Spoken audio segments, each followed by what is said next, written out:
किसी गांव में एक बूढ़ा व्यक्ति अपने बेटे और बहू के साथ रहता था।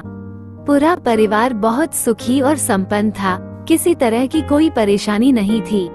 बूढ़ा बाप, जो किसी समय अच्छा खासा नौजवान था, आज बुढ़ापे से हार गया था और जब वो चलता था तो चलते समय लड़खड़ाता था और उसे लाठी की जरूरत पड़ने लगी। चेहरा झुर्रियों से भर चुका था, बस अपना जीवन किसी तरह व्यतीत कर रहा था। शाम को खाना खाते समय पूरा परिवार एक साथ टेबल पर बैठकर खाना खाता था।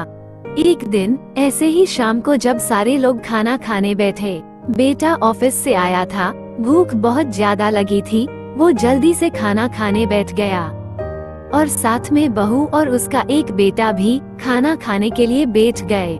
बूढ़ा आदमी जैसे ही थाली उठाने लगा तो थाली हाथ से छूट गई और थोड़ी दाल टेबल पे गिर गई। बहू बेटे ने घृणा दृष्टि से पिता की ओर देखा और फिर से अपने खाने में लग गए। बूढ़े पिता ने जैसे ही अपने हिलते हाथों से खाना खाना शुरू किया तो खाना कभी कपड़ों पे गिरता तो कभी जमीन पर। बहू ने चिढ़ते हुए कहा, हे राम, कितनी गंदी तरह से खाते हैं। ऐसा करते हैं, इनकी थाली किसी अलग कोने में लगवा देते हैं। बेटे ने भी ऐसे सिर हिलाया जैसे पत्नी की बात से सहमत हो, और ये सब उनका छोटा बेटा देख रहा था। अगले दिन पिता की थाली उस टेबल से हटाकर एक कोने में लगवा दी गई। पिता की दबदबाती आंखें सब कुछ देखते हुए भी कुछ बोल नहीं पा रही थी। बूढ़ा पिता रोज की तरह खाना खाने लगा।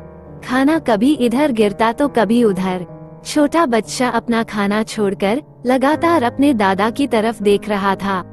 माँ ने पूछा, क्या हुआ बेटा, तुम दादाजी की तरफ क्या देख रहे हो और खाना क्यों नहीं खा रहे हो?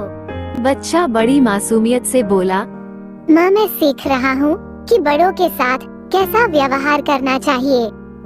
जब मैं बड़ा हो जाऊंगा और आप लोग बूढ़े हो जाओगे तो मैं भी आपको इसी तरह कोने में खाना खिलाया करूँगा।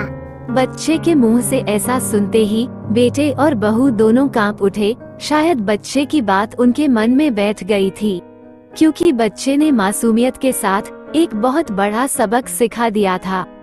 बेटे ने जल्दी से आगे बढ़कर पिता को उठाया और वापस टेबल पे खाने के लिए बिठाया, और बहू भी भागकर पानी का गिलास लेकर आई ताकि पिताजी को कोई तकलीफ ना हो। इस कहानी से शिक्षा मिलती है कि माँ बाप इस दुनिया की सबसे बड़ी पूंजी हैं। आप समाज में कितनी भी इज्जत कमा लें या कितना भी धन इकट्ठा कर लें, लेकिन माँ बाप से बड़ा धन इस दुनिया में कोई नहीं है।